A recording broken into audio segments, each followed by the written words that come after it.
Today I want to inspire you to not only fill up your shop's visible space with things that make you more productive, but also things that stretch your mind, things that help you learn how to use your tools differently, things that help you think and make and problem solve outside the box. There are three things I like to have visible always. Number one, the hammer. Number two, the hand screw clamp. And number three, the space blanket. This will make sense by the end of this video. And by the way, these represent categories, not just individual things I like to see.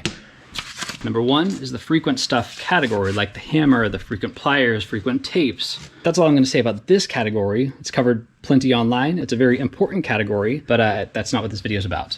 This video is about categories 2 and 3, which have had some pretty direct impacts on how I problem solve out here. Category 2, things that I kind of know how to use, but don't naturally think to use. So I make them visible, so I train myself to use them because I see them. Category 3 is about things I have no clue what I'm going to use them for, things I don't understand, materials that are very different than anything else in the shop.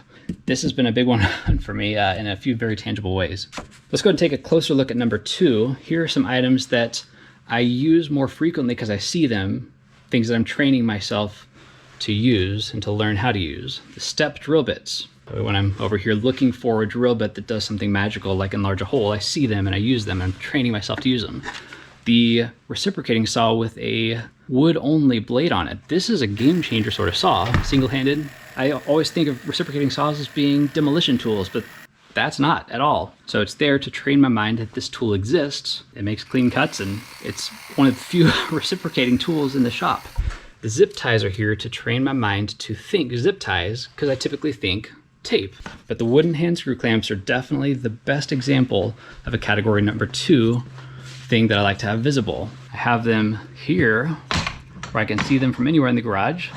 I use them for all kinds of weird things like holding vacuum hoses or wrapping Christmas presents. This one here has cork on it and holes in it for holding lights, and I really only use these because I see them. That's category 2. That's all about that one.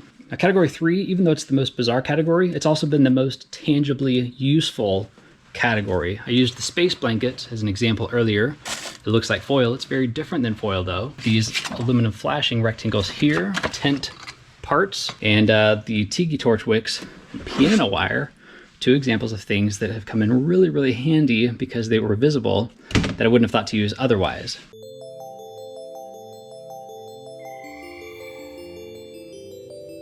Start with the piano wire. It's very springy, it's very strong, very thin, and I got a spool and put it up here, which came in really handy when I was installing those ceiling shelves in the lumber racks, both of which, if I didn't install them right, they would squish me. Cheap stud finders weren't really instilling confidence. I drilled around in the sheetrock to find the middle of the stud to make sure I sunk the lag screws in the middle of the studs. As I was looking around, I saw the piano wire. Super thin, super strong, doesn't bend easily. Then I saw the wire nuts. One thing led to another, and within 5 minutes or so, piano wire stuck in a wire nut, crimped, sharpened on the lathe. Like that, push in, no stud, and you can hardly see the hole there. And the tiki torch wicks, I just finished making some tiki torches and didn't have a place for the wicks. And at about the same time, I was working on the LED candles smoke mechanism. I kept burning cotton. I was doing different wire sizes, different ampacities, and I kept charring the cotton. Then I see out of the corner of my eye, fiberglass wicks. The wicks became the solution for the LED candles smoke mechanism, which also then became the solution for the dust collection smoke testing video. But keep in mind that for categories 2 and 3, these types of things need to become invisible, ideally, over time. The piano wire and the wicks, they are no longer here. They are in buckets up there. I have used them frequently enough now that I know the materials and I can use them without having to see them. Final example, these finishing supplies up here, at one point, were really handy to have visible. Now, not so much. Now when I'm finishing wood, I know what I want to use, and those can be in a drawer. That space is about to get freed up, and I'll be able to put things up there that I'm training myself to use. So that's it. Hope this inspires you somewhat. If you have any questions, leave a note in the comments. This video here is actually a video response to a comment left by Mr. T, who asked, "What's that doing there?" Well, it's here for visibility, so I see it and maybe it'll become part of a solution.